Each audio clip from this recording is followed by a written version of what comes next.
seperti Ghulam yang sang raja berkata, gimana cara saya bisa menghabisi kamu? Ghulam ini berkata, kamu tidak akan bisa bunuh saya kecuali dengan beberapa syarat. Apa syaratnya? Kumpulkan seluruh rakyatmu di alun-alun. Yang kedua, nanti ikatkan saya di batang atau pohon kurma. Yang ketiga, kamu langsung yang melepaskan anak panah ke saya. Masih ingat kisah ini? Kamu langsung yang melepaskan anak panah ke saya. Kisah ini didapatkan di dalam surat Al-Buruj. Ya. Kaum muslimin, setelah itu kamu yang lepaskan panah. Dan di hadapan orang banyak kamu teriakkan kalimat dengan nama Allah, Rabbnya si fulan. Kamu lepaskan panah itu. Panah itu kena saya dan saya akan terbunuh. Jika tidak, kamu tidak akan bisa membunuh saya. Lihat Pak. Ketika disertai zikir, maka dia mendapatkan kekuatan. Ghulam ini berusaha dibunuh oleh sang raja. Dikirim ke tengah laut, diikat seluruh tubuhnya dengan rantai besi berat, ya. Kemudian sehingga tidak bisa berkutik.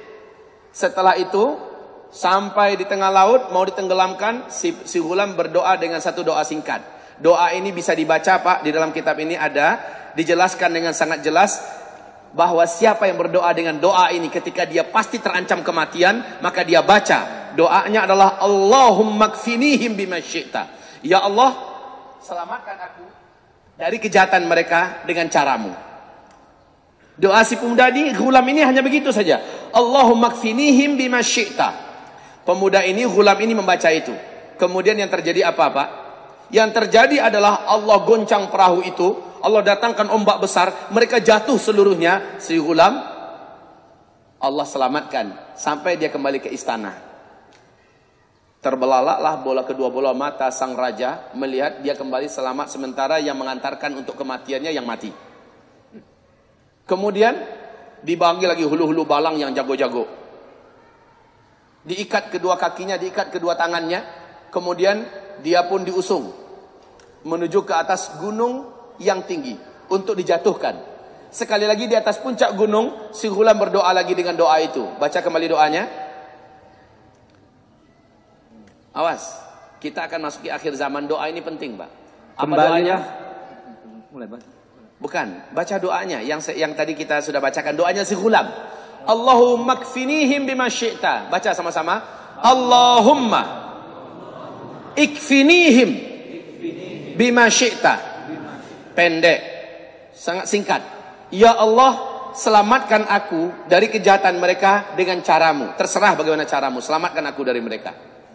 Ini udah di hadapan kematian Pak. Dia berdoa Allahumma kfinihim bima syi'ta. Dia serahkan dirinya, dia serahkan hidupnya, dia serahkan segala-galanya. Nol pada dirinya, tawakal habis kepada Allah. Saat itu pertolongan Allah turun. Ini kekuatan tawakal.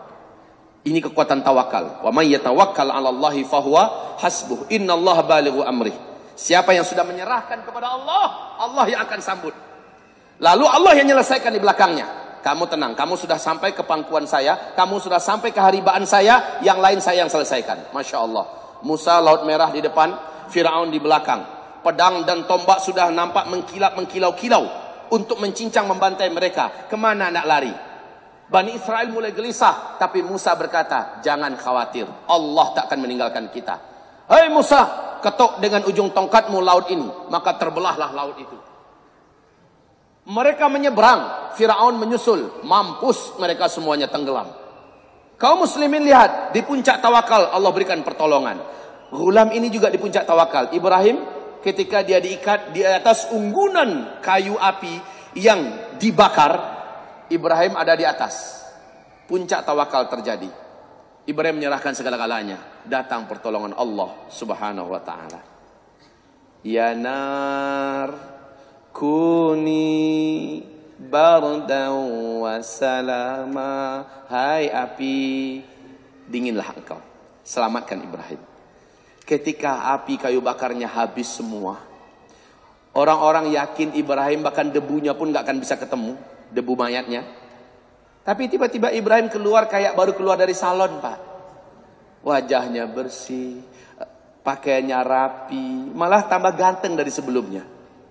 Inilah dia kalau Allah yang sudah Campur tangan. Semua hal yang ajaib akan Allah wujudkan, Pak.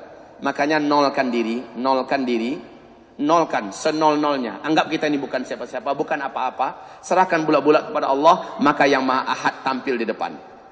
Nolkan harta kita, nolkan kekuatan kita, nolkan apapun pangkat jabatan kita, nolkan seluruhnya. Kecerdasan kita, kepintaran kita, keperkasaan kita, nolkan seluruhnya. Serahkan pada Allah, maka yang Maha Ahad tampil di depan. Kalau yang Maha Ahad tampil di depan, 0 di belakang tadi itu menjadi harga enggak? Berharga, Pak. Angka 1 di depan adalah Ahadun Ahad, Allah di depan. Maka ini 0. Nolkan siapa kita, nolkan jabatan kita, nolkan harta kita, nolkan kekuatan kita, nolkan kecerdasan kita, nolkan kekuatan kita, apapun yang kita miliki, nolkan seluruhnya, serahkan pada Allah. Tampillah Allah yang Maha Ahad di depan. Ketika Allah tampil, semua ini akhirnya menentukan seberapa banyak tawakalan kita kepada Allah Subhanahu wa taala. Jangan pernah saya ahli kungfu, nanti saya akan sanggup melawan mereka. Kalau udah macam gitu, Pak, kita akan ditinggalkan Allah.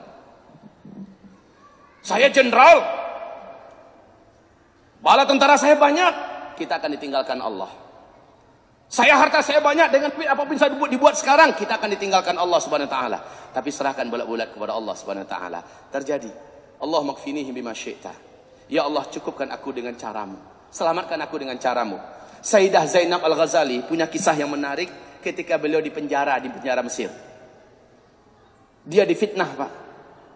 Beliau adalah salah seorang aktivis Ikhwanul Muslimin saat itu. Ustazah yang legendaris. Beliau dimasukkan ke penjara, berbagai macam siksaan dialaminya dengan sedahsyat-dahsyatnya siksaan. Pada kesimpulan terakhir, dia dieksekusi dengan cara yang menjijik. Bapak tahu caranya? Ustazah Sayyidah Zainab Al-Ghazali ini dalam keadaan kakinya dirantai, dia terduduk di sudut penjara, tangannya juga dirantai. 3 ekor anjing hitam, anjing helder yang dilaparkan selama 1 minggu, dilepaskan setelah diminyaki dia dengan bau minyak yang sangat merangsang untuk anjing. Rencananya dia akan jadi umpan untuk anjing. Subhanallah. Opsir penjara ini, kaum muslimin yang kami muliakan, masukkan 3 ekor anjing itu, dan mereka kira-kira setengah jam atau 20 menitan habis dah. Tinggal tulang belulang saja lagi. Ini perkiraan mereka. Saat dibuka setengah jam kemudian, mereka terbelalak. 3 ekor anjing itu, 1 di samping kanan, 1 di depan, 1 di samping kiri, sambil goyang-goyangkan ekornya, kayak menjaga tuannya. Ustazah Sayyidah Zainab Al-Ghazali aman, tidak ada yang luka sedikit pun, kayak dijaga malah oleh 3 ekor anjing. Lihat bagaimana Allah Subhanahu wa taala menyelamatkan orang yang sudah menitipkan jiwa raganya kepada Allah Subhanahu wa taala.